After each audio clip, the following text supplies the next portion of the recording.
I think design should be efficient. That's the essence of design for letterpress, is you really have to use what you have, what you've salvaged. A part of me is really attracted to the ecological aspect of it. It was made once and it's being reused over and over again.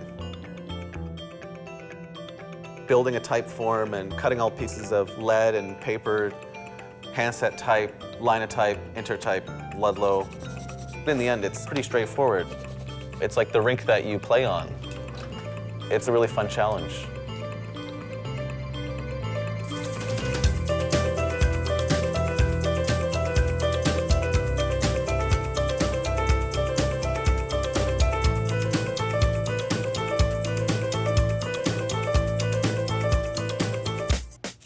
Maybe we try the orange. Yeah, it looks nice. The yellow, green thing. Orange and the green. Green And and then black and then headband. black headbands. headband. Yeah, it looks fine. You know, I'm not really addicted to any one design style, but you just see it. A lot of things have been really figured out, and, you know, in my opinion, a lot of stuff doesn't need changing. I'm absolutely not interested in reinventing the wheel.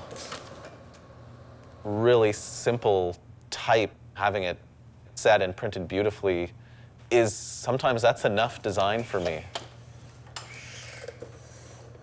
A part of getting into this was somewhat reactionary to the world of branding, where here it felt like, oh, I'm free from logos and swooshes of all kinds. It's just type and rules. Number of oil spots on this machine that should be hit often. They're color-coded for when and where, but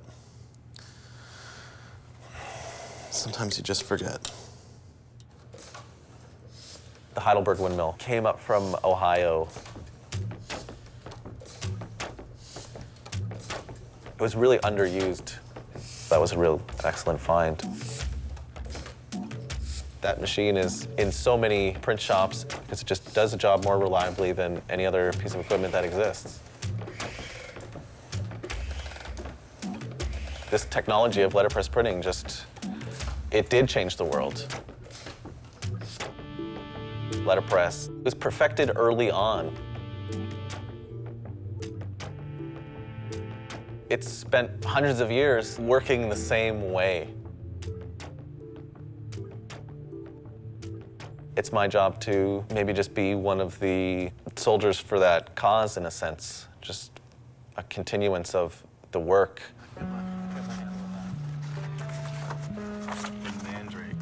I often work with a company called Dawn Black Line Casting, which has specialized in reselling and refurbishing letterpress and bindery equipment. Now when you're working in letterpress, if you want to do all metal or wood type designs, so much of it has to do with what you've salvaged. So for the waste goose piece, we need to get a 12-point regular italic.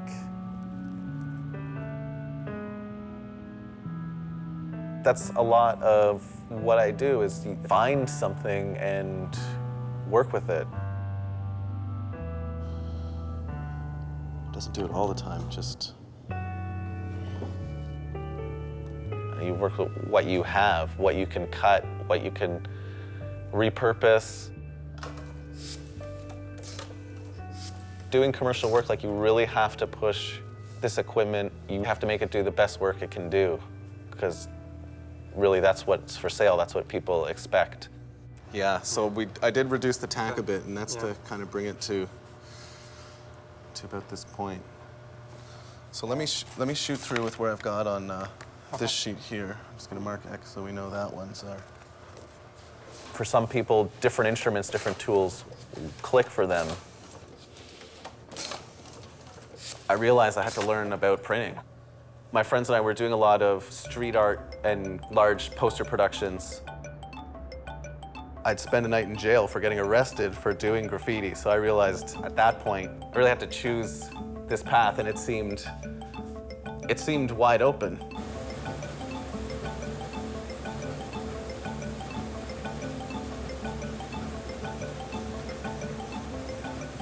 After a few tours of big printing establishments, multi-million-dollar machines spit out pizza flyers for every pizza location across Canada.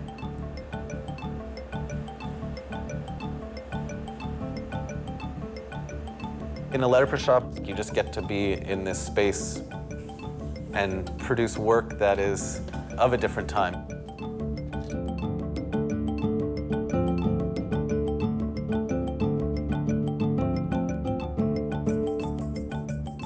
Oh yeah, The W.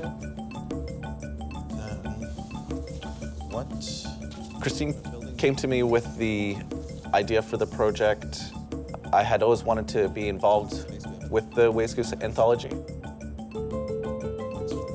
The anthology has been printed for 33 years. It was a collection of signatures printed by private press printers in Canada. It was originally developed to be a meeting of small press craftsmen to talk about skills and show each other's ability to print and talk about print and how to do certain things, you know, real kind of knowledge sharing. No, these are pretty good. Like, look at this one. This one's really clean. This one's really nice. Yeah. So is this second one in. Looks pretty nice. That one's never, it doesn't even, well, it's been printed, you can see. I would have really liked to be a tradesman in 1890 or something, but it's kind of nice to be a bit of a contrarian, kind of just stick it out in here and just kind of do what you can do with this process. Okay.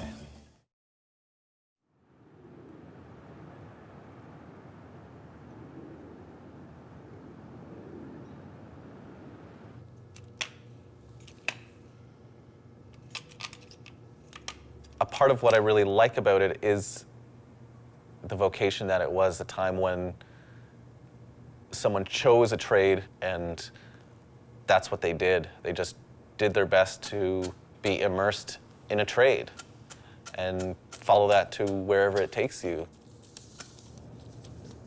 We're printing a 4-page signature for the Waste Goose anthology.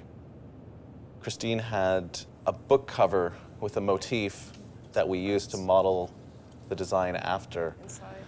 We knew we wanted to combine contemporary and traditional letterpress printing. We're going to want impression on is the ornament. Yeah, the border will need it. One side of the signature is going to be completely set and output digitally. It's going to look good. Should sit right inside. And the other side, the inside 2 pages, will be hand set in the composing room from metal. So that's it, we cast. Okay. So just to have 2 sides of what letterpress printing has become. This is typesetting. Typesetting using the Ludlow system. It's a proprietary system that uses hand-set molds of the type, or what we call matrix, that gets placed in this composing stick, set as you want it to appear on the page, spaced out, quadded, etc. And then it's cast into a single line of type.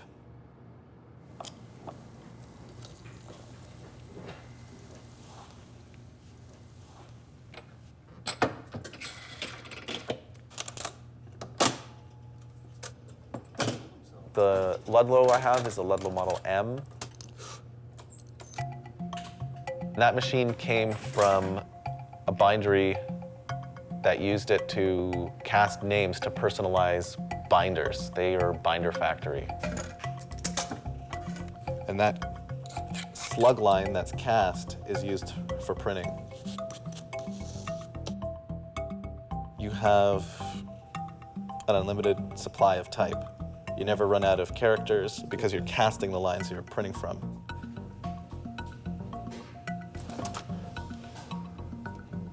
There's a pleasant authenticity to work printed from type. It's this physical manifestation. Letterpress, you actually print from the surface of the type. So you're presented with that patina, with those inaccuracies. The G in Grimsby, I could see that piece of metal, when the type was being cast, shot up between the matrix and, in this case, the edge of the composing stick. I could see that hairline here. I could take it down with my fingernail.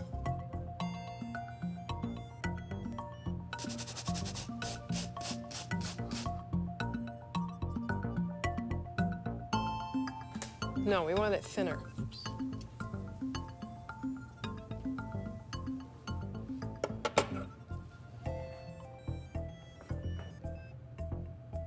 This is my press sheet, and it's ruled up with a razor blade exactly where this frame needs to print on the sheet. So these corners are cut out. So when I lay it down onto my form, on my chase, I know that my sheet is going to print exactly to some scored lines that are cut into the chase.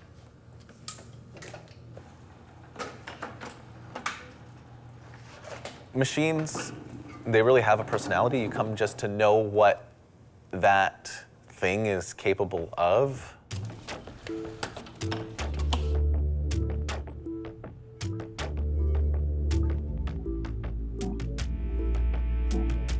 It's a newspaper proving press. The first piece of equipment I procured from Don Black. I got it originally because of the sheet size I could print on it. At that time, I was all about printing broadsides, large posters, wood type, etc.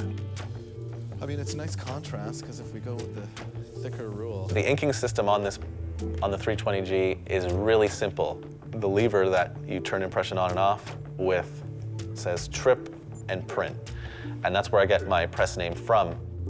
Hey, Christine, I'll pull a proof onto tissue paper.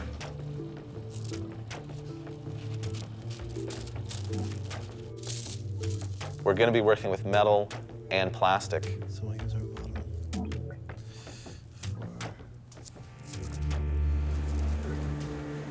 On the digital side, the plate making is outsourced to a firm that specializes in making plates and dies for the printing industry.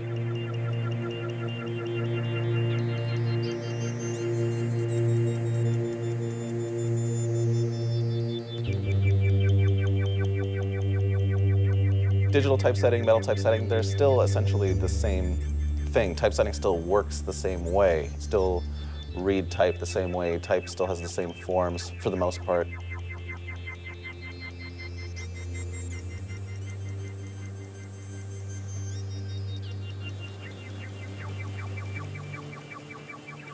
Letterpress printing from photopolymer is really what's kept letterpress alive.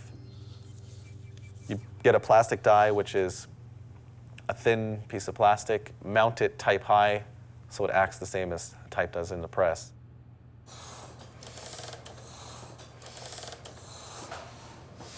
Print that on the other side with the same color on the press. So we're trying to minimize how many times we have to wash down the press. So we get the one ink color on there and do all the printing in that ink color at that time.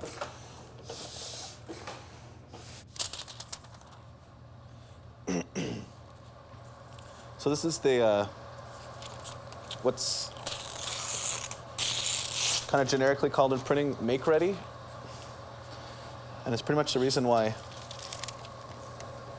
letterpress printing isn't the dominant printing process anymore.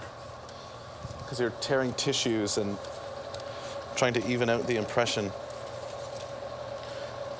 which you don't have to do on modern digital imaging equipment.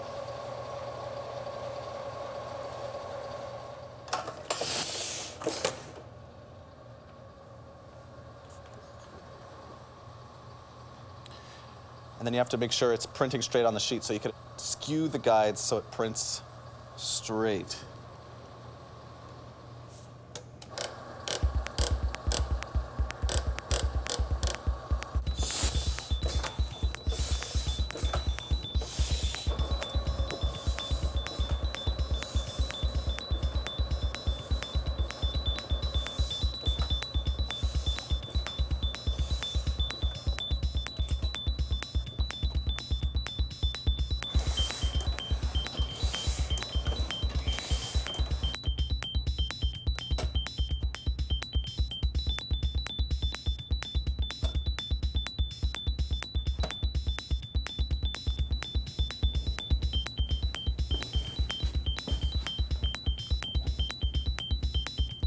I just want to set the ink knife here so it's distributing equally onto the fountain roller here.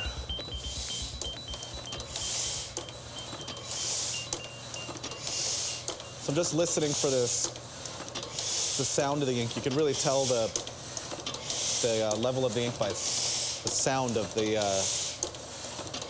tack. It kind of hisses.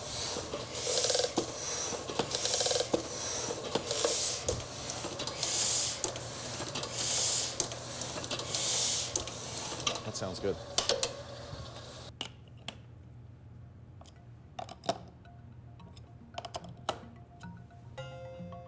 This just seemed to have so much sense built into the process. Everything was a closed loop. The idea was that you'd have a letterpress shop and you could be a frontier newspaper, haul your press there and haul all your type. You really didn't need to rely on service bureaus or tech support. The idea of saving and reusing the material was still present.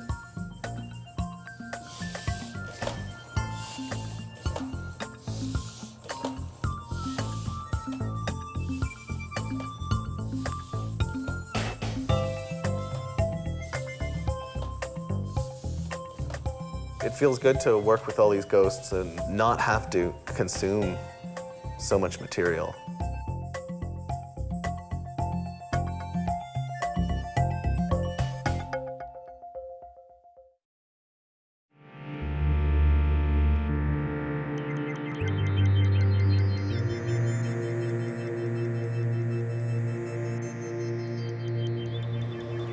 Some of the, I brought up the rollers a bit here. Not here. This looks okay. Look at this one. It's beautiful. Yeah. Double head.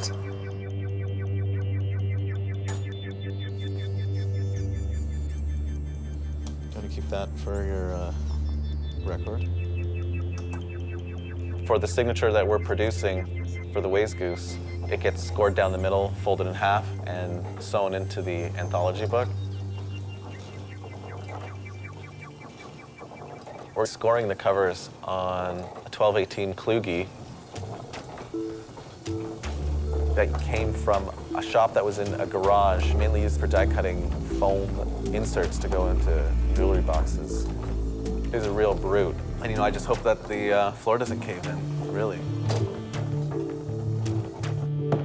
We want to do some really good typesetting, really good design with good colors and really good letterpress printing.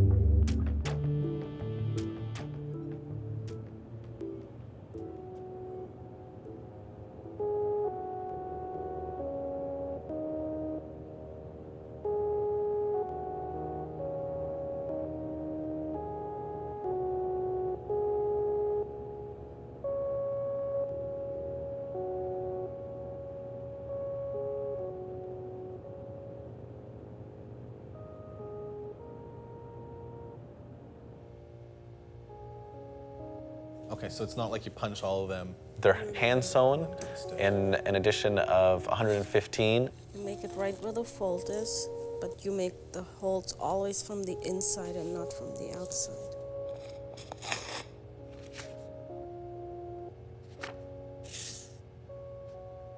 The anthology's been printed for 33 years.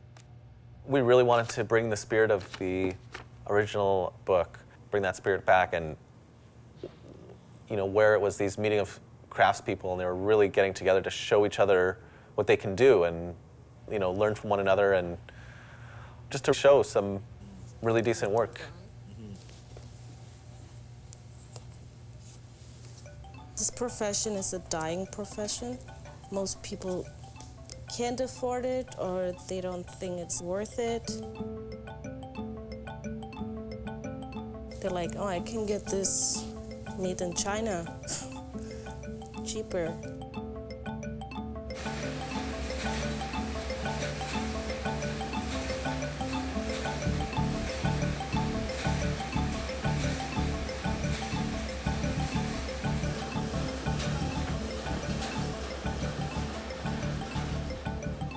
But there's still some people, like book lovers, collectors.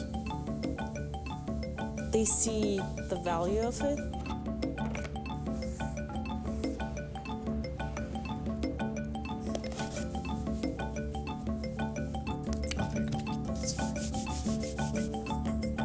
It's the right size.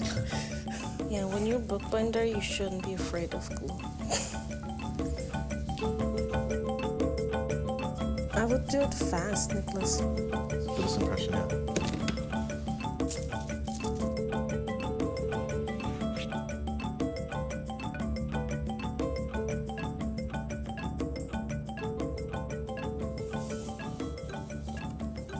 Like this. Submissions that people put in Wastegoose are different papers, different folds. Some printers are more professional than others who submit. It's pretty nice that there's a whole run of people who are willing to submit to the book.